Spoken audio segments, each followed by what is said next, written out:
नमोस्तु गुरु चरणों में वंदन।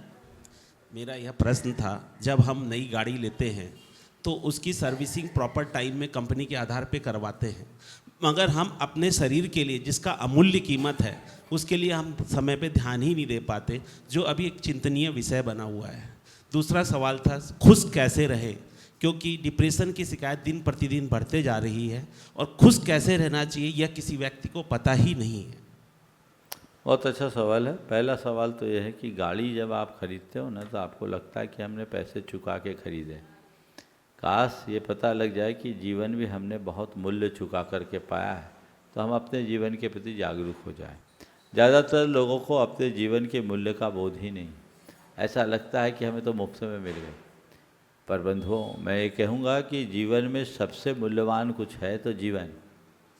अन्य चीज़ों का तो मूल्य है, जीवन अमूल्य है। अन्य चीज़ें मूल्य देकर खरीदी जा सकती है, बेची जा सकती है। जीवन न खरीदने की चीज़ है, न बेचने की चीज़।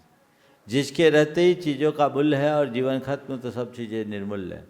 तो जीवन अमूल्य है, इस अमूल्य का मूल्य समझना चाहिए, महत्व समझना चाहिए। बहुत दुर्लभता से हमने इस मानव जीवन को पाया, इसलिए अपने जीवन के प्रति जागरूक रहे और अपने स्वास्थ्य के प्रति भी जागरूक रहे। जैसे आपने गाड़ी की बात कही, इस गाड़ी का भी हमें ध्यान रखना चाहिए। इसको अगर हमने ठीक तरीके से ध्यान नहीं दिया तो भुगतना तो खुद को ही पड़ता है। कई लोग ऐसे होते हैं जो जिंदा लाश बन करके जीते हैं। ऐसी स्थिति किसी के साथ ना आए। हमारा शरीर हमारे लिए सहायक बने, हमारा शरीर हमारे लिए बोझ न बने। चाहे लौकिक हो या लोकोत्तर, दोनों सुख तभी हम प्राप्त कर सकते हैं जब आपका शरीर स्वस्थ हो। कहते हैं कि पहला सुख निरोगी काया। तो काया जब तक निरोगी नहीं होगी तो हम सुख कैसे पाएंगे। अपनी काया को निरोगी बनाए रखने के लिए हमें अपने खान पान, आचार विचार और व्यवहार, जीवन शैली में परिवर्तन लाना जरूरी है। जब तक हम शुद्धता और सात्विकता से नहीं जुड़ते, तब तक हम अपने जीवन को आगे नहीं बढ़ा सकते। इसके लिए सभी को ध्यान देना चाहिए। मैं युवाओं को खास कर कहता हूँ कि अभी तो तुम्हारी गाड़ी जवान है, लेकिन 45 पार करते करते न जाने कितनी दवाइयाँ आपको खानी पड़ेगी। लाइफ स्टाइल बदलिए। आज जितना स्ट्रेस आप ले रहे हैं और खान पान में जितना असंयम बढ़ रहा है, ये जीवन को गलत दिशा में ले जा रहा है। आपको कल दवाइयों के आश्रित न रहना पड़े, इसके लिए आज से ही आप अपने स्वास्थ्य के प्रति जागरूक बने और उस तरह का कार्य करें जो अपने जीवन की बेहतरी का आधार है। आपने पूछा है खुश कैसे रहें और खुश रहने का अर्थ हम कैसे जानें। देखिए, खुशी बाहर से नहीं आती, खुशी भीतर से आती। सबसे पहले हम अवधारणा बदलें और बाहर खुशी तलाशने की आदत से बचें। जब तक मनुष्य बाहर खुशी तलाशेगा, दुखी बना रहेगा। जिस दिन उसे पता लगेगा खुशी मेरे भीतर है, तो फिर उसे किसी चीज़ को तलाशने की ज़रूरत नहीं पड़ेगी।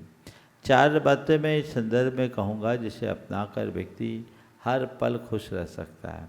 पहली बात, सकारात्मक सोचें। अपनी सोच को सकारात्मक बनाकर रखें, नकारात्मकता से बाहर रहें। यदि हम चीज़ों को सकारात्मक नज़रिए से देखेंगे तो हम अपने आप खुश रह पाएंगे। हमारी नकारात्मकता हमें हताशा से भरती है, इसी कारण व्यक्ति डिप्रेशन में चला जाता है। एक प्रकार की असंतुष्टि मन में विकसित होती है और वो व्यक्ति का जीवन बिल्कुल तहस नहस कर देती है। सोच सकारात्मक हो, पहली बात तो सोच को सकारात्मक बनाएं। दूसरी बात, संतुष्टि मूलक जीवन जिए, जो प्राप्त है उसे पर्याप्त माने। हम जो है मेरे पास पर्याप्त है, हम उसको लेकर के हाय धाय न करें और हमेशा ये ध्यान रखें कि मेरे हाथ में प्रयास है, परिणाम नहीं। हम प्रयास पूर्ण करें पर परिणामों को लेकर के कभी विचलित ना हों। हम लोग प्रयास कम करते हैं, परेशान ज़्यादा होते हैं। परिणामों को लेकर के जो परेशान होता है वो कभी खुश नहीं रह सकता, और परिणामों को सहज भाव से स्वीकार लेता है वो कभी दुखी नहीं होता। तो जो है जैसा है उसे स्वीकार करें। संतुष्ट होने का मतलब ये कि हम ऐसे ही रह सकते हैं। तीसरी बात, विधि के विधान पर विश्वास रखें। जो मेरे जीवन में घटा है वो मेरे कर्म के योग से है, पर्याप्त है। जो मेरा कर्म है वो ठीक है, विधि के विधान पर विश्वास रखना चाहिए। और चौथी बात, अपने आप को सदाबहार खुश रखने के लिए हमें चाहिए कि हम प्रतिक्रियाएं कम करें और प्रतिक्रियाओं से अप्रभावित रहने की कला विकसित करें। प्राय लोग छोटी छोटी बातों में तीखी प्रतिक्रियाएं कर देते हैं, अथवा कोई हम पर प्रतिक्रिया करता है तो हम उससे प्रभावित होते हैं। ये दोनों स्थिति में हमारा मन विचलित हो जाता है, हम अपनी खुशियाँ गायब कर देते हैं। आप अच्छे भले मेरे पास बैठे और किसी ने एक कोई अनुचित टिप्पणी कर दी, आपका खून खौल गया, सारी खुशी गायब। क्यों? एक व्यक्ति हमें पल में खुश कर दे, पल में खिन्न कर दे, तो हम अपने हाथ में, हमारे हाथ में बचा क्या? हमें अपना रिमोट अपने हाथ में रखना चाहिए, दूसरे के रिमोट से नहीं चलना चाहिए। अपने आप पर नियंत्रण रखें, भावनाओं पर अंकुश रखें, तो हमारे जीवन में ये सब चीज़ें आ सकती। और मैं तो ये कहूँगा, इन सब चीज़ों को जीवन व्यवहार में उतारना चाहते हो, नियमित भावना योग करो, सदाबहार खुश बने रहो। नमस्ते महाराज।